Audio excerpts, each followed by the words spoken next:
High dears, good morning. Welcome to Suji's lifestyle. ಹೇಗಿದ್ದೀರಾ? ನೀವೆಲ್ಲರೂ ಚೆನ್ನಾಗಿದ್ದೀರಾ ಅಂತ ಅನ್ನೋದು ನನ್ನ ಭಾವನೆ. ಇಷ್ಟು ದಿನ ಬೆಂಗಳೂರಲ್ಲಿ ಇನ್ನೂ ಚಳಿ ಇಲ್ಲ ಅಂತಿದ್ದೆ. ನನಗೆ ಮಾತ್ರ ಮನೇಲಿ ಚಳಿ ಇಲ್ಲ ಅನಿಸ್ತಿದೆ, ಆದರೆ ಹೊರಗಡೆ ಓಡಾಡೋರಿಗೆ ಚಳಿ ಅನಿಸುತ್ತೆ. ಇತ್ತೀಚೆಗೆ ಇನ್ನೇನು ಡಿಸೆಂಬರ್ ಎಂಡ್ ಬರ್ತಾ ಇದೆ ಅಂತ ಅನ್ನುವಾಗ ಬೆಳಗ್ಗೆ ಹೊತ್ತು ಸ್ವಲ್ಪ ಜಾಸ್ತಿನೇ ಚಳಿ ಇರುತ್ತೆ. ಸೊ ಈ ಚಳಿನಲ್ಲಿ ಬೇಗ ಹೇಳೋಕ್ಕೂ ಮನಸ್ಸು ಬರೋಲ್ಲ, ಇನ್ನು ಸ್ವಲ್ಪ ಹೊತ್ತು ಮಲ್ಕೊಳ್ಳೋಣ ಅಂತ ಅನ್ನಿಸ್ತಿರುತ್ತೆ. ಹಾಗೆ ಧನುರ್ಮಾಸದ ಬಗ್ಗೆ ಹೇಳಬೇಕಾದ್ರೆ ಈಗಾಗಲೇ ಧನುರ್ಮಾಸದ ಪೂಜೆ ಶುರುವಾಗಿದೆ 16ನೇ ತಾರೀಕಿಂದನೇ. ಈ ಸರ್ತಿ ನಾನು ಪೂರ್ತಿ ತಿಂಗಳು ಮಾಡೋದು ಬೇಡ, ಲಾಸ್ಟ್ ಫ್ಯೂ ಡೇಸ್ ಮಾತ್ರ ಮಾಡೋಣ ಅಂತ ಅಂದ್ಕೊಂಡಿದ್ದೀನಿ. ಹಾಗಾಗಿ ಇವತ್ತು ಸ್ವಲ್ಪ ಎದ್ದಿದ್ದು ಲೇಟ್ ಆಯಿತು. ಸೊ ಬೆಳಗ್ಗೆನೇ ಎದ್ದು ಸ್ವಲ್ಪ ಕ್ಲೀನಿಂಗ್ ಕೆಲಸ ಎಲ್ಲ ಮುಗಿಸ್ತಾ ಒಬ್ಬರು ವಾಯ್ಸ್ ರೆಕಾರ್ಡ್ ಕಳಿಸಿದ್ರು, ಅದನ್ನು ಕೇಳಿಸ್ಕೊತಾ ಇದ್ದೆ. ಅದನ್ನೇ ನಿಮಗೂ ಕೇಳಿಸೋಣ ಅಂತ ಅಂದ್ಕೊಂಡೆ. ಲೈಫ್ ಸೆಕ್ಯೂರ್ಗೋಸ್ಕರ ನಿಮ್ಮ ಹತ್ರ ಒಂದು ದೊಡ್ಡ ಹೆಲ್ಪ್ ಕೇಳ್ತಾ ಇದ್ದೀನಿ. ಮೀನ್ಸ್ ನನ್ನ ಪ್ರಾಬ್ಲಮ್ಮು, ನನಗೊಬ್ಬ ಲೈಫ್ ಪಾರ್ಟ್ನರ್ ಬೇಕಾಗಿದೆ. ನಮಗೆ ಎರಡು ಕಣ್ಣು ಕಾಣಲ್ಲ, ಬಟ್ ಮನೆ ಕೆಲಸ ಎಲ್ಲ ಅಚ್ಚುಕಟ್ಟಾಗಿ ಚೆನ್ನಾಗಿ ಮಾಡ್ಕೊತೀವಿ. ಅಡುಗೆದು ಪರವಾಗಿಲ್ಲ, ಓಕೆ, 50% ಓಕೆ, ಎಲ್ಲ ಮಾಡ್ಕೊಂಡು ಹೋಗ್ತೀವಿ. ಬಟ್ ಇದನ್ನು ನೀವು ವಿತೌಟ್ ನೇಮ್ ನಿಮ್ಮ ಚಾನಲಲ್ಲಿ ಮೆನ್ಷನ್ ಮಾಡೋದ್ರಿಂದ ಅಟ್ಲೀಸ್ಟ್ ಒಂದು ಹೆಣ್ಮಗಳಿಗೆ ನೀವು ಒಂದು ಒಳ್ಳೆ ಲೈಫ್ ಕೊಟ್ಟಂಗೆ ಆಗುತ್ತೆ. ದಯವಿಟ್ಟು ನಿಮ್ಮನ್ನು ಸ್ವಂತ ಅಕ್ಕ ಅಂತೇಳಿ ಭಾವಿಸ್ತಾ ಇದ್ದೀನಿ. ನಾನು ಬೇರೆ ಯೂಟ್ಯೂಬರ್ನು ಸಹ ಕೇಳಿದ್ದೆ, ಬಟ್ ಅವ್ರು ಮಾಡ್ತೀವಿ ಅಂತೇಳಿ ಯಾವುದೇ ರೀತಿ ರಿಪ್ಲೈ ಮಾಡಿಲ್ಲ. ದಯವಿಟ್ಟು ಇದೊಂದು ಹೆಲ್ಪ್ ಮಾಡಿ, ಹೆಲ್ಪ್ ಮಾಡ್ತೀನಿ ಅನ್ನೋ ಒಂದು ಧೈರ್ಯ ನನಗೆ. ಅಟ್ಲೀಸ್ಟ್ ನಿಮ್ಮ ಲಕ್ಷಾಂತರ ಜನದಲ್ಲಿ 10 ಜನನೋ 5 ಜನ ಆದರೂ ಮುಂದೆ ಬಂದೇ ಬರ್ತಾರೆ ನಮ್ಮಂಥವ್ರಿಗೆ ಒಳ್ಳೆ ಲೈಫ್ ಕೊಡಲಿಕ್ಕೆ. ಏನೋ ನನ್ನ ಜೀವನ ಆಗುತ್ತೆ ಅನ್ನೋ ನಂಬಿಕೆ ವಿಶ್ವಾಸದಿಂದ ನಿಮ್ಮಲ್ಲಿ ಬೇಡ್ಕೊತಾ ಇದ್ದೀನಿ. ದಯವಿಟ್ಟು ತಪ್ಪಿದ್ದಲ್ಲಿ ಕ್ಷಮೆ ಇರಲಿ. ಈ ಮೆಸೇಜ್ ಕೇಳಿದ ಮೇಲೆ ನಿಮ್ಗೆ ಏನು ಅನಿಸ್ತು, ನಿಮ್ಮ ಒಪಿನಿಯನ್ ಏನು ಅಂತಿರೋದನ್ನು ಕಮೆಂಟಲ್ಲಿ ತಿಳಿಸಿ. ಒಬ್ಬರು ಬ್ಲೈಂಡ್ ಅಂತೆ, ಅವ್ರಿಗೆ ಒಬ್ಬರು ಪಾರ್ಟ್ನರ್ ಬೇಕು ಅಂತ ಕೇಳ್ತಾ ಇದ್ದಾರೆ. ಯಾರಾದರೂ ಮದುವೆ ಮಾಡ್ಕೊಳ್ಳೋವಂಥವ್ರು ಇದ್ದರೆ ಮುಂದೆ ಬಂದು ಇವ್ರ ನಂಬರ್ ನಾನು ಬೇಕಾದ್ರೆ ಶೇರ್ ಮಾಡ್ತೀನಿ, ಆ ಮೂಲಕ ನೀವು ಕಾಂಟ್ಯಾಕ್ಟ್ ಮಾಡ್ಬೋದು.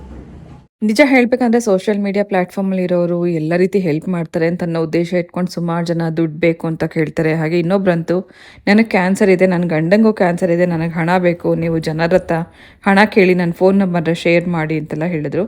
ನನಗೆ ಕೆಲವೊಂದು ವಿಷಯಗಳು ಹೇಳಬೇಕು ಅಂತ ಅನಿಸಲ್ಲ, ಯಾಕಂದರೆ ಸೋಷಿಯಲ್ ಮೀಡಿಯಾ ಪ್ಲ್ಯಾಟ್ಫಾರ್ಮಲ್ಲಿ ಯಾವ್ದು ಸುಳ್ಳು ಯಾವ್ದು ನಿಜ ನಂಗೆ ನಂಬೋಕ್ಕಾಗಲ್ಲ. ಆದರೆ ಇವರು ಸುಮಾರು ದಿನಗಳಿಂದ ನನಗೆ ಮೆಸೇಜ್ ಮಾಡ್ತಾಯಿದ್ರು, ಕಾಂಟ್ಯಾಕ್ಟಲ್ಲೇ ಇದ್ದರು. ಅಕ್ಕ ಪ್ಲೀಸ್ ನಂಗೆ ಹೆಲ್ಪ್ ಮಾಡಿ ಅಂತ ಕೇಳ್ತಾಯಿದ್ರು. ಅದಕ್ಕೋಸ್ಕರ ನಾನಿವತ್ತು ಆ ಮೇಸೇಜ್ನ ಮತ್ತೆ ನಿಮಗೆ ಕೇಳಿಸೋ ಹಾಗಾಯಿತು. ಸೊ ಈ ಥರ ಯಾರಿಗಾದರೂ ಹೆಲ್ಪ್ ಮಾಡಬೇಕು ಅಥವಾ ಬ್ಲೈಂಡನ್ನ ಮದುವೆ ಮಾಡ್ಕೊಳ್ಳೋವಂಥ ಇಂಟ್ರೆಸ್ಟ್ ಇರೋರು, ಅಥವಾ ನಿಮ್ಗೇನಾದ್ರು ಫಿಸಿಕಲಿ ಏನಾದ್ರು ಹ್ಯಾಂಡಿಕ್ಯಾಪ್ಟ್ ಇದ್ದು ನನಗೆ ಯಾರು ಮದುವೆ ಮಾಡ್ಕೊಳ್ಳೋರಿಲ್ಲ ಅಂತನವರಾಗಿದ್ದರೆ, ಈ ಥರ ಯಾರಾದರೂ ನಿಮಗೆ ಪಾರ್ಟ್ನರಾಗಿ ಸಿಕ್ಕಿದ್ರೆ ಓಕೆ ಅಂತ ಅನ್ಸೋದಾದರೆ ನೀವು ನನಗೆ ಮೆಸೇಜ್ ಮಾಡ್ಬೋದು. ನಾನು ಅವ್ರ ನಂಬರ್ನ ನಿಮಗೆ ಶೇರ್ ಮಾಡ್ತೀನಿ, ನೀವು ಕಾಂಟ್ಯಾಕ್ಟ್ ಮಾಡಿ ಮಾತಾಡಿ ನೀವು ಮುಂದಿನ ವಿಷಯನ ಕಂಟಿನ್ಯೂ ಮಾಡ್ಬೋದು. ತುಂಬ ಜನಕ್ಕೆ ಒಂದೊಂದು ಆಸೆಗಳಿರುತ್ತೆ, ಒಂದೊಂದೇನು ಸುಮಾರು ಆಸೆಗಳಿರುತ್ತೆ. ಸುಮಾರು ಜನಕ್ಕೆ ಬಟ್ಟೆ ಅಂದರೆ ತುಂಬ ಆಸೆ, ಸುಮಾರು ಜನಕ್ಕೆ ತಿಂಡಿ ಅಂದರೆ ತುಂಬ ಆಸೆ, ತುಂಬ ಜನಕ್ಕೆ ಹೊರಗಡೆ ಓಡಾಡೋದಂದರೆ ಆಸೆ, ಸುಮಾರು ಜನಕ್ಕೆ ಗೋಲ್ಡ್ ಅಂದರೆ ಆಸೆ. ಹೀಗೆ ಒಬ್ಬೊಬ್ರಿಗೂ ಒಂದೊಂದು ಆಸೆ ಇರುತ್ತೆ. ಸೊ ಅದೇ ರೀತಿ ಇನ್ನೂ ಕೆಲವರಿಗೆ ನಂತರದವ್ರಿಗೆ ಅಡುಗೆ ಮನೆ ಪಾತ್ರೆಗಳಂತೂ ತುಂಬ ಆಸೆ. ಹಾಗಾಗಿ ಇವತ್ತು ಒಂದು ಪಾತ್ರೆಗಳ ಹಾಲ್ ನಿಮ್ಮ ಜೊತೆಗೆ ಶೇರ್ ಮಾಡ್ತಾ ಇದ್ದೀನಿ. ಇದಾದ ನಂತರ ಒಂದು ಇಂಟ್ರೆಸ್ಟಿಂಗ್ ಆಗಿರೋಂಥ ವಿಷಯ ನಿಮಗೆ ಹೇಳ್ತೀನಿ, ಎಲ್ಲ ಹೆಣ್ಮಕ್ಳಿಗೆ ತುಂಬ ಖುಷಿ ಆಗುತ್ತೆ. ಸೊ ಆ ವಿಷಯ ಹೇಳೋಕೆ ಮುಂಚೆ ಮೊದಲು ಈ ಹಾಲ್ ವಿಡಿಯೋ ನೋಡ್ಕೊಂಬರೋಣ. ಇಂಡಸ್ ವ್ಯಾಲಿಯಿಂದ ಬಂದಿರೋಂಥ ಈ ಪಾತ್ರೆಗಳ ಹಾಲ್ ಇವತ್ತು ನಿಮ್ಮ ಜೊತೆಗೆ ಶೇರ್ ಮಾಡ್ತಾ ಇದ್ದೀನಿ. ಸೊ ಇಂಡಸ್ ವ್ಯಾಲಿ ಅಂತ ಅನ್ನೋದು ಇಂಡಿಯಾದ ನಂಬರ್ 1 ಬ್ರ್ಯಾಂಡ್, ಅದು ಪಾತ್ರೆಗಳಿಗೆ. ಮೊದಲನೇದಾಗಿ ಇದೊಂದು ಸಾಸ್ ಪ್ಯಾನ್, ಡೈಲಿ ಬಳಕೆಗೆ ಕಾಫಿ ಟೀ ಮಾಡ್ಲಿಕ್ಕೆ ಇರ್ಬೋದು, ಹಾಲು ಕಾಯಿಸೋಕ್ಕಿರ್ಬೋದು, ತುಂಬ ಚೆನ್ನಾಗಿದೆ. ಕೆಪಾಸಿಟಿ ಹೇಳಬೇಕು ಅಂದರೆ 1.3 ಲೀಟರ್ ಕೆಪಾಸಿಟಿ. ಇದಕ್ಕೊಂದು ಲಿಡ್ ಬರುತ್ತೆ.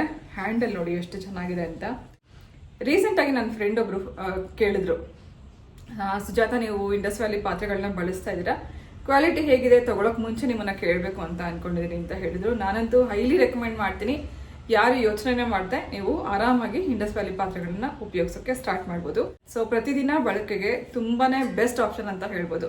ಇದರಲ್ಲಿ ಯಾವುದೇ ಕಾರಣಕ್ಕೂ ಸೀದ್ ಹೋಗಲ್ಲ, ಇನ್ನು ಇದರಲ್ಲಿ ಮಾಡುವಂಥ ಅಡುಗೆಗಳು ತಳ ಹಿಡಿಯಲ್ಲ. ಇದರಲ್ಲಿ 3 ಲೇಯರ್ ಇರುತ್ತೆ, ಒಳಗಡೆ ಭಾಗ ಮತ್ತೆ ಹೊರಗಡೆ ಭಾಗ ಎರಡು ಕೂಡ ಸ್ಟೀಲ್, ಮಧ್ಯದಲ್ಲಿ ಅಲ್ಯೂಮಿನಿಯಂ ಕೊಟ್ಟಿರ್ತಾರೆ, ಕಾರಣ ಈವನ್ ಆಗಿ ಹೀಟ್ ಆಗ್ಲಿ ಅಂತ. ಅದಕ್ಕೋಸ್ಕರ ಇದು 18 ಸೆಂಟಿಮೀಟರ್ ಇರುವಂತ ಸಾಸ್ ಪಾಟ್. ಇದರಲ್ಲಿ ಸ್ಯಾಂಡ್ವಿಚ್ ಬಾಟಮ್ ಇರುತ್ತೆ, ಇದನ್ನ ನೀವು ಡಿಶ್ ವಾಷರ್ ಕೂಡ ವಾಶ್ ಮಾಡಬಹುದು. ಇದಕ್ಕೊಂದು ಲಿಡ್ ಕೊಟ್ಟಿದ್ದಾರೆ. ಸುಮಾರು 3 ಜನಕ್ಕೆ ಅಥವಾ 4 ಜನಕ್ಕೆ ಇದರಲ್ಲಿ ಸಾಂಬಾರ್ ಆಗ್ಲಿ, ಗ್ರೇವಿ ಆಗ್ಲಿ, ರೈಸ್ ಆಗಲಿ ಮಾಡಲಿಕ್ಕೆ ತುಂಬ ಚೆನ್ನಾಗಿದೆ. ದೊಡ್ಡ ದೊಡ್ಡ ಫ್ಯಾಮಿಲಿಗಳಿಗೆ ಅಥವಾ ಜನ ಜಾಸ್ತಿ ಬಂದಾಗ ಕುಕ್ ಮಾಡಲಿಕ್ಕೆ ತುಂಬ ಚೆನ್ನಾಗಿರುವಂಥ ಮತ್ತೊಂದು ಪಾತ್ರೆ ಇದು. ಇದು ಟರ್ಬೋ ಕುಕ್ ಸ್ಟಾಕ್ ಪಾಟ್. ಇದು 6 ಲೀಟರ್ ಕೆಪಾಸಿಟಿ ಇದೆ. ಸುಮಾರು ಒಂದು 8 ಇಂದ 10 ಜನಕ್ಕೆ ನೀವು ಇದರಲ್ಲಿ ಅಡುಗೆ ಮಾಡ್ಬೋದು. ಅದು ಸಾಂಬಾರ್ ಇರ್ಬೋದು, ಗ್ರೇವಿ ಇರ್ಬೋದು, ಅಥವಾ ಬಿರಿಯಾನಿ ಮಾಡ್ಲಿಕ್ಕಂತೂ ತುಂಬ ಚೆನ್ನಾಗಿದೆ. ಪ್ರತಿಯೊಂದು ಪಾತ್ರೆಗೂ ಲಿಡ್ ಅದ್ರ ಜೊತೆಗೆ ಕೊಟ್ಟಿರೋದ್ರಿಂದ ಸಪ್ರೇಟ್ ಆಗಿ ಇದಕ್ಕೆ ಲಿಡ್ ಪರ್ಚೇಸ್ ಮಾಡಬೇಕು ಅಂತ ಅನ್ನೋ ಅವಶ್ಯಕತೆ ಇರಲ್ಲ. ನೋಡ್ಲಿಕ್ಕೂ ತುಂಬಾ ಚೆನ್ನಾಗಿರುತ್ತೆ, ಕುಕಿಂಗ್ ಮಾಡ್ಲಿಕ್ಕೂ ಈಸಿ ಆಗುತ್ತೆ. ಸೊ ಈ ಎಲ್ಲ ಪಾತ್ರೆಗಳ ಲಿಂಕ್ ನಾನು ಡಿಸ್ಕ್ರಿಪ್ಷನ್ ಬಾಕ್ಸ್ ಅಲ್ಲಿ ಹಾಕಿರ್ತೀನಿ, ಚೆಕ್ ಮಾಡಿ. ನನ್ನ ಕೂಪನ್ ಕೋಡ್ ನ ಉಪಯೋಗಿಸ್ಕೊಂಡ್ರೆ ಎಕ್ಸ್ಟ್ರಾ ಅಡಿಷನಲ್ ಡಿಸ್ಕೌಂಟ್ ಕೂಡ ನಿಮ್ಗೆ ಸಿಗುತ್ತೆ. ನಾನು ಆಗ್ಲೇ ಹೇಳಿದೆ ಎಲ್ಲ ಹೆಣ್ಮಕ್ಳಿಗೂ ತುಂಬಾ ಇಷ್ಟ ಆಗುವಂತ ಒಂದು ವಿಷಯ ಹೇಳ್ತೀರಿ ಅಂತ. ಈ ಬರೋ ಹೊಸ ವರ್ಷದಿಂದ ಪ್ರತಿ ತಿಂಗಳು ಒಂದೊಂದು ಗಿವ್ ಅವೇ ಮಾಡಬೇಕು ಅಂತ ಅನ್ಕೊಂಡಿದೀನಿ. ಸೊ ಯೂಶಲಿ ನಮಗೆ ಕೊಲಾಬ್ರೇಷನ್ಗೆ ಅಂತ ಪಾತ್ರೆಗಳು ಬರ್ತಾನೆ ಇರುತ್ತೆ. ನನ್ನ ಅಡುಗೆ ಮನೆ ತುಂಬಾ ಚಿಕ್ಕದು, ನನಗೆ ಎಷ್ಟು ಬೇಕೋ ಅಷ್ಟು ಮಾತ್ರ ಪಾತ್ರೆಗಳನ್ನ ಇಟ್ಕೊಂಡು ಉಳಿದಿರುವಂತ ಪಾತ್ರೆಗಳನ್ನ, ಅಂದ್ರೆ ಇವಾಗ ಏನು ಕೊಲಾಬ್ರೇಷನ್ಗೆ ಅಂತ ಬರ್ತಿರುತ್ತೆ ಅಂತ ಪಾತ್ರೆಗಳು ಅಥವಾ ಯಾವುದೇ ವಸ್ತು ಆಗಲಿ ನನ್ನ ಕೊಲಾಬ್ರೇಷನ್ಗೆ ಅಂತ ಬಂದಿದ್ದನ್ನ ಗಿವ್ ಅವೇ ಮಾಡಬೇಕು ಅಂತ ಅನ್ಕೊಂಡಿದ್ದೀನಿ. ಸೊ ಸಾಮಾನ್ಯವಾಗಿ ಪಾತ್ರೆ ಕೊಟ್ಟ ಮೇಲೆ ಇದರಲ್ಲಿ ಒಂದ್ಸತಿ ನಾವು ಕುಕಿಂಗ್ ಮಾಡಿ ತೋರಿಸ್ಬೇಕಾಗತ್ತೆ. ಸೊ ಒಂದು ರೆಸಿಪಿ ಮಾಡಿ ಶೇರ್ ಮಾಡ್ತೀನಿ. ನಂತರ ಈ ಪಾತ್ರೆನ ನೀವು ಹೇಗೆ ಉಪಯೋಗಿಸ್ಕೋಬಹುದು ಅಂತಾನೂ ಕೂಡ ತೋರಿಸ್ತೀನಿ. ಈ ತರ ಪಾತ್ರೆಗಳು ಇಂಟ್ರೆಸ್ಟ್ ಇರೋರು ಅಥವಾ ನಂತರ ಪಾತ್ರೆ ತುಂಬಾ ಇಷ್ಟಪಡುವಂಥವ್ರು, ನಾನು ಒಂದ್ಸತಿ ಉಪಯೋಗಿಸಿದ ಮೇಲೂ ಕೂಡ ಪರವಾಗಿಲ್ಲ ನಾನು ತಗೋತೀನಿ ಅಂತ ಅನ್ನೋ ಇಂಟ್ರೆಸ್ಟ್ ಇರೋರು ಕಮೆಂಟ್ ಸೆಕ್ಷನ್ ಅಲ್ಲಿ ತಿಳಿಸಿ ನನಗೆ ಈ ಪಾತ್ರೆ ಬೇಕು ಅಂತ. ಹಾಗೆ ಅದಕ್ಕೆ ಮುಂಚೆ ಒಂದಷ್ಟು ರೂಲ್ಸ್ ಇದೆ. ಪ್ರತಿ ತಿಂಗಳು ಗಿವ್ ಅವೇ ಮಾಡಬೇಕು ಅಂತಂದ್ರೆ ಅದಕ್ಕೂ ಮುಂಚೆ ಕೆಲವು ರೂಲ್ಸ್ನ ನೀವು ಕೂಡ ಫಾಲೋ ಮಾಡಬೇಕು. ಸೊ ಏನಿಲ್ಲ, ಸಿಂಪಲ್. ನನ್ನ ವಿಡಿಯೋನ ಲೈಕ್ ಮಾಡಬೇಕು, ಶೇರ್ ಮಾಡಬೇಕು, ಸಬ್ಸ್ಕ್ರೈಬ್ ಮಾಡ್ಕೋಬೇಕು, ಹಾಗೆ ಕಮೆಂಟ್ ಮಾಡಬೇಕು. ಸೊ ಈ ತರ ಪಾತ್ರೆಗಳನ್ನ ನಾನು ಒಂದ್ಸತಿ ಉಪಯೋಗಿಸಿದ ಮೇಲೆ ಗಿವ್ ಅವೇ ಮಾಡ್ತಿರೋದ್ರಿಂದ ದಯವಿಟ್ಟು ಯಾರು ಬೇಜಾರು ಮಾಡ್ಕೋಬೇಡಿ. ಸೊ ಈ ತರ ಪಾತ್ರೆಗಳನ್ನ ಮುಂಚೆ ಕೂಡ ನಾನು ಒಂದ್ಸತಿ ಗಿವ್ ಅವೇ ಮಾಡಿದ್ದೆ, 5 ಜನಕ್ಕೆ ಸೆಲೆಕ್ಟ್ ಮಾಡಿ ಗಿವ್ ಅವೇ ಮಾಡಿದ್ದೆ. ಆದ್ರೆ ಈ ಸರ್ತಿ ಪ್ರತಿ ತಿಂಗಳು ಒಂದು ಗಿವ್ ಅವೇ ಮಾಡಬೇಕು ಅಂತ ಇಂಟ್ರೆಸ್ಟ್ ಇದೆ.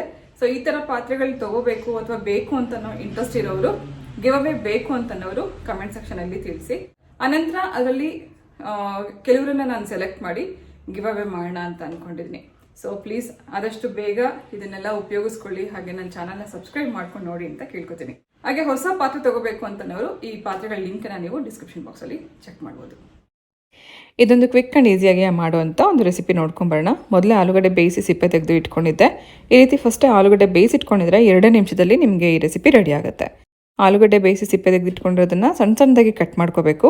ಹಾಗೆ ಇವಾಗ ನಾನು ಏನು ಪಾತ್ರೆ ತೋರಿಸ್ದೆ ಅದೇ ಪಾತ್ರೆ ಉಪಯೋಗಿಸ್ಕೊಂಡು ಈ ರೆಸಿಪಿ ಮಾಡ್ತಾ ಇದ್ದೀನಿ. ಮೊದಲು ಒಂದ್ಸತಿ ಚೆನ್ನಾಗಿ ತೊಳೆದ್ಬಿಟ್ಟು ಪಾತ್ರೆ ಬಿಸಿಗಿಟ್ಕೊಂಡು ಅದರಲ್ಲಿ 1-2 ಟೇಬಲ್ ಸ್ಪೂನಷ್ಟು ಎಣ್ಣೆ ಹಾಕಿ ಸ್ವಲ್ಪ ಜೀರಿಗೆ ಹಾಕಿ, ಜೀರಿಗೆ ಸಿಡಿದ ನಂತರ ಆಲೂಗಡ್ಡೆ ಹಾಕಿದ್ದೀನಿ.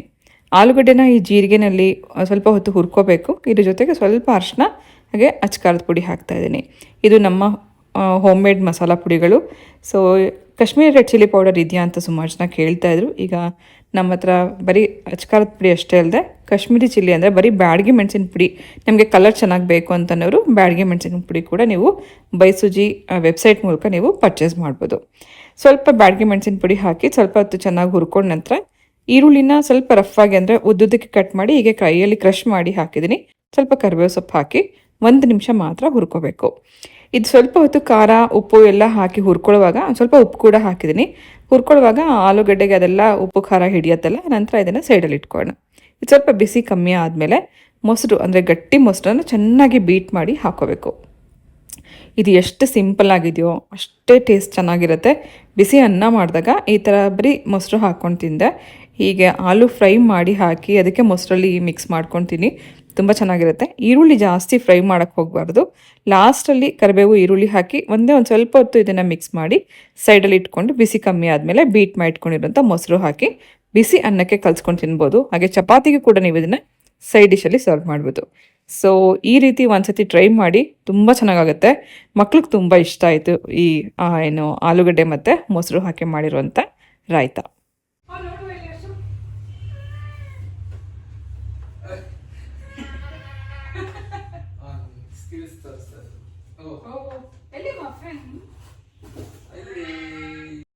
ಪ್ರತಿ ಸತಿ ಬ್ಲಿಂಕಿಟಿಂದನೋ ಅಮೆಝಾನಿಂದನೋ ಈ ಥರ ಏನಾದ್ರು ಹೊಸ ಬಾಕ್ಸ್ಗಳು ಬಂದಾಗ ಮೊದಲು ಅದರೊಳಗಡೆ ಹೋಗಿ ಮಫಿನ್ ಮಲ್ಕೋತಾನೆ. ಸೊ ಇವಾಗಲೂ ಅಷ್ಟೇ ನೋಡಿ, ಅಲ್ಲಿ ಅವಾಗಷ್ಟೇ ನಾನು ಪಾತ್ರೆಗಳನ್ನೆಲ್ಲ ಓಪನ್ ಮಾಡಿ ಬಾಕ್ಸಲ್ಲಿ ಇಟ್ಟಿದ್ದೆ. ಅದ್ರ ಒಳಗಡೆ ಹೋಗಿ ಮುಚ್ಚಿಟ್ಕೊಂಡು ಕೂಗ್ತಿರತ್ತೆ. ಅಂದರೆ ನಾವು ಹೋಗಿ ಅವನ್ನ ಹುಡುಕ್ಬೇಕು. ಅವನಿಗೊಂಥರ ಖುಷಿಯ ಬಾಕ್ಸ್ ಒಳಗಡೆ ಹೋಗಿ ಮಲ್ಕೊಳ್ಳೋದು. ಸಾಮಾನ್ಯವಾಗಿ ಎಲ್ಲ ಬೆಕ್ಕುಗಳಿಗೂ ಆ ಥರದ್ದು ಆಸೆ ಇರುತ್ತೆ, ಬಾಕ್ಸ್ ಒಳಗಡೆ ಹೋಗಿ ಮುಚ್ಚಿಟ್ಕೊಳ್ಳೋದು ಅಥವಾ ಬ್ಲಿಂಕಿಟ್ ಬ್ಯಾಗ್ ಒಳಗಡೆ ಹೋಗಿ ಮಲ್ಕೊಳ್ಳೋದು, ಈ ಥರದ್ದೆಲ್ಲ ಮಾಡ್ತಿರ್ತಾನೆ. ಸ್ವಲ್ಪ ಓಲ್ಡ್ ಮೆಮೊರಿಗೆ ಹೋಗೋಣ. ಮುಂಚೆ ಎಲ್ಲ ಹೆಣ್ಮಕ್ಳು ಸಂಜೆ ಆಯಿತು ಅಂದರೆ ಕಾಫಿ ಕುಡಿಯೋವಾಗ ಸ್ಟಾರ್ಟ್ ಮಾಡಿದ್ರೆ ಟಿ ವಿ ನೋಡೋಕ್ಕೆ ರಾತ್ರಿ ಊಟ ಮಾಡಿ ಮಲ್ಕೊಳ್ಳೋವರೆಗೂ ಟಿ ವಿ ನೋಡ್ತಾ ಇದ್ವಿ. ಒಂದಾದ್ಮೇಲೆ ಒಂದು ಸೀರಿಯಲ್ಗಳು. ಒಂದು ದಿನಕ್ಕೆ ಸಂಜೆ ಆಯಿತು ಅಂದರೆ ಸುಮಾರೊಂದು 6-7 ಸೀರಿಯಲ್ ನೋಡ್ತಿದ್ವಿ ಅಂತ ಅನಿಸುತ್ತೆ. ಅರ್ಧ ಗಂಟೆಗೆ ಒಂದೊಂದು ಸೀರಿಯಲ್. ಪ್ರತಿ ಸೀರಿಯಲ್ ಸ್ಟಾರ್ಟ್ ಆದಾಗ್ಲೂ ಎಲ್ಲ ಕಾಫಿ ಕುಡಿಯೋಕ್ಕೆ ಶುರು ಮಾಡಿ ತರಕಾರಿ ಹೆಚ್ಕೊಂಡು ನಾಳೆ ಬೆಳಗ್ಗೆ ತಿಂಡಿಗೆ ರೆಡಿ ಮಾಡಿಕೊಂಡು ಸೊಪ್ಪು ಬಿಡಿಸ್ಕೊಂಡು ತರಕಾರಿ ಕಟ್ ಮಾಡಿಕೊಂಡು ಪ್ರತಿಯೊಂದು ಟಿ ವಿ ಮುಂದೆನೇ ನಡೀತಾ ಇತ್ತು. ಇವಾಗಂತೂ ಅವರೆಕಾಯಿ ಸೀಸನ್ ಬಂದಮೇಲೆ ಅವರೆಕಾಯಿ ಬಿಡಿಸೋದು ಕೂಡ ಟಿ ವಿ ನೋಡಿಕೊಂಡೆ. ಎಷ್ಟೊಂದು ಜನ ತರಕಾರಿ ಸೊಪ್ಪು ಎಲ್ಲ ತೊಗೊಂಡ್ಬಿಟ್ಟು ಸಾಯಂಕಾಲ ಸೀರಿಯಲ್ ನೋಡ್ಕೊಂಡು ಬಿಡಿಸ್ತೀನಿ ಅಂತ ಹೇಳ್ತಾ ಇದ್ರಲ್ಲ, ಅದೆಲ್ಲ ನೆನೆಸ್ಕೊಂಡ್ರೆ ಅದೆಷ್ಟು ನಗು ಬರುತ್ತೆ ಅಂದರೆ, ಇವಾಗ ಯಾರ ಮನೆಯಲ್ಲೂ ಸೀರಿಯಲ್ ನೋಡೋರೇ ಇಲ್ಲ ಅಂತ ಅನ್ಕೋತೀನಿ. ಎಸ್ಪೆಷಲಿ ಸಿಟಿಗಳಲ್ಲಿ. ಹರ್ಷಿತಿಗೆ ನಾನು ಸೀರಿಯಲ್ ನೋಡ್ಬೇಕಾದ್ರೆ ಅಮ್ಮ ಸೀರಿಯಲ್ ನೋಡಬೇಡಿ ಅಮ್ಮ ಅಂತ ಹೇಳಿ ತೆಗೆಸ್ಬಿಟ್ಟು ಕೇಬಲ್ ತೆಗೆಸಿ ನೆಟ್ಫ್ಲಿಕ್ಸ್ ಹಾಕ್ತಾ. ಅಂದರೆ ಅವಾಗ ನಂಗೆ ಅಷ್ಟು ಬೇಜಾರಾಗೋಯ್ತು. ಏನೋ ಸಂಜೆ ಹೊತ್ತು ಸ್ವಲ್ಪ ಎಂಟರ್ಟೈನ್ಮೆಂಟ್ ಸಿಗ್ತಾ ಇತ್ತು, ಸೀರಿಯಲ್ ನೋಡ್ತಾ ಇದ್ದೆ, ಬಿಡಿಸ್ಬಿಟ್ನಲ್ಲ ಅಂತ ಸಿಟ್ಟು ಬಂತು. ಆದರೆ ಇವಾಗ ನಿಜಕ್ಕೂ ಖುಷಿ ಆಗುತ್ತೆ. ಯಾಕಂದರೆ ಪ್ರತಿದಿನ ಒಂದೊಂದು ಏನು ಹೊಸ ವಿಷಯ ತಿಳ್ಕೊಳ್ಳೋಕ್ಕೆ ಸಿಗ್ತಾ ಇದೆ. ನೆಟ್ಫ್ಲಿಕ್ಸ್ ಮತ್ತು ಪ್ರೈಮಲ್ಲಿ ಎಷ್ಟೊಂದು ಸೀರೀಸ್ ಬರುತ್ತೆ. ಬರೀ ಸೀರಿಯಲ್ನ 2 ವರ್ಷ 3 ವರ್ಷ ನೋಡೋ ಬದಲು ಒಂದು ಸೀರೀಸ್ ನೋಡಿದ್ರೆ ಸಾಕು. ಇವಾಗ ಹೊಸದಾಗಿ ಒಂದು ಸೀರೀಸ್ ಬಂದಿದೆ, ಅದು ಮಾಧುರಿ ದೀಕ್ಷಿತ್. ನಂಗೆ ಅದೆಷ್ಟು ಇಷ್ಟ ಆಯಿತು ಅಂತಂದರೆ, ಕೆಲವು ಮೋಟಿವೇಟ್ ಮಾಡುವಂಥ ಸೀರೀಸ್ ಇರುತ್ತೆ, ಕೆಲವು ಏನೋ ಮನಸ್ಸಿಗೆ ಖುಷಿ ಕೊಡುತ್ತೆ. ನಮಗೆ ನಮ್ಮ ಸ್ಟೋರಿನೇ ಅಲ್ಲಿ ಏನೋ ಕ್ರಿಯೇಟ್ ಮಾಡಿದ್ದಾರೆ ಅಂತ ಅನ್ನೋಷ್ಟು ಖುಷಿ ಕೊಡುತ್ತೆ. ಸೀರೀಸ್ ಅಂತಂದರೆ ಒಂದೊಂದು ದಿನಕ್ಕೆ ಒಂದೊಂದು ಎಪಿಸೋಡ್ ನೋಡಬೇಕು. ಬಟ್ ನಾನು ಒಂದೊಂದು ಸತಿ ತುಂಬ ಇಷ್ಟ ಆದಾಗ ಕಂಪ್ಲೀಟ್ ಮಾಡಿ ಮುಗಿಸೋವರೆಗೂ ಇದಿಡಲ್ಲ. ಹಾಗೆ ಆಯಿತು ಈ ಸೀರೀಸ್ ಕೂಡ. ಜಿಯೋ ಹಾಟ್ಸ್ಟಾರಲ್ಲಿ ಇದನ್ನು ಹಾಕಿದರೆ ಮಿಸಸ್ ದೇಶಪಾಂಡೆ ಅಂತ. ತುಂಬ ಚೆನ್ನಾಗಿದೆ, ಥ್ರಿಲ್ಲಿಂಗ್ ಸ್ಟೋರಿ. ಸೊ ನನಗೆ ಎಸ್ಪೆಷಲಿ ಈ ಥರದ ಸ್ಟೋರಿ ತುಂಬ ಇಷ್ಟ ಆಗುತ್ತೆ.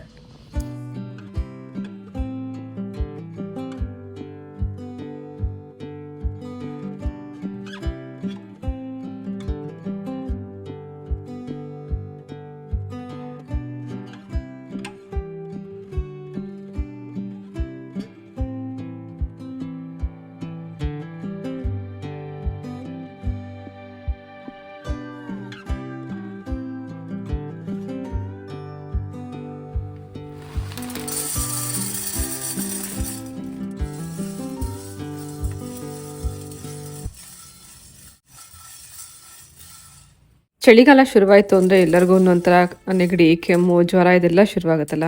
ಮನೆಯಲ್ಲಿ ಹೆಚ್ಚಾಗಿ ಬಳಸೋವಂಥ ಮಸಾಲೆ ಯಾವುದು ಅಂದರೆ ಅದು ಕಾಳು ಮೆಣಸು ಮತ್ತು ಜೀರಿಗೆ. ಪ್ರತಿಯೊಂದಕ್ಕೂ ನಾನು ಜೀರಿಗೆ ಮತ್ತು ಕಾಳು ಮೆಣಸನ್ನು ಪೌಡರ್ ಮಾಡ್ಕೊಂಡಾಗಲಿ ಅಥವಾ ಹಾಗೆ ಒಗ್ಗರಣೆಗಾದರೂ ಹಾಕಿ ಆದರೂ ಉಪಯೋಗಿಸ್ತೀನಿ.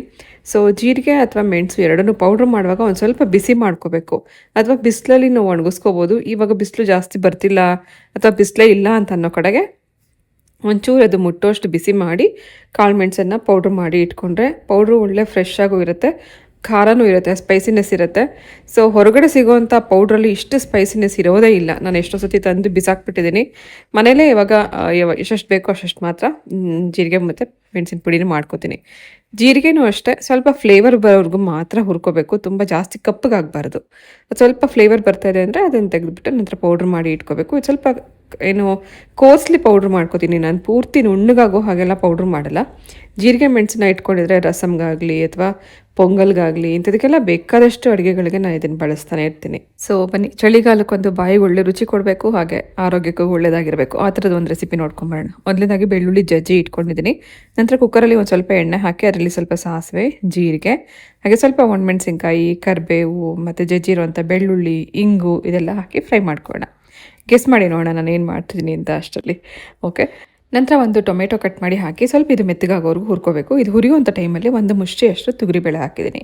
ಬೇಳೆ ಇದಕ್ಕೆ ಜಾಸ್ತಿ ಹಾಕ್ಕೋಬಾರ್ದು, ಸ್ವಲ್ಪ ಕಡಿಮೆನೇ ಬೇಳೆ ಹಾಕ್ಕೋಬೇಕು.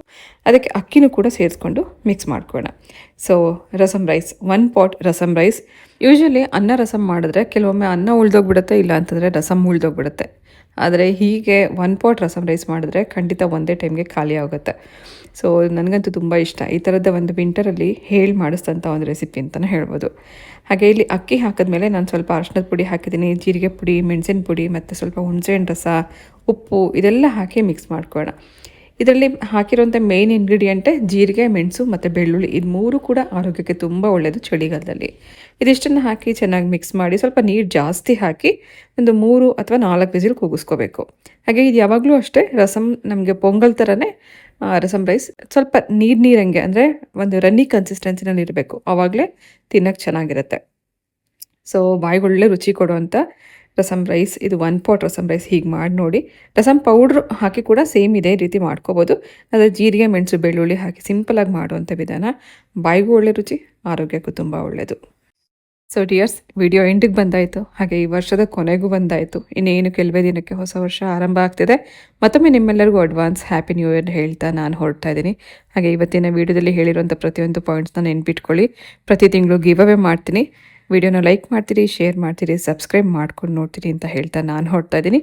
ಆದಷ್ಟು ಬೇಗ ಮತ್ತೊಮ್ಮೆ ನಿಮ್ಮನ್ನು ಮೀಟ್ ಮಾಡ್ಲಿಕ್ಕೆ ಬರ್ತೀನಿ. ಹೋಗಿ ಬರಲಾ?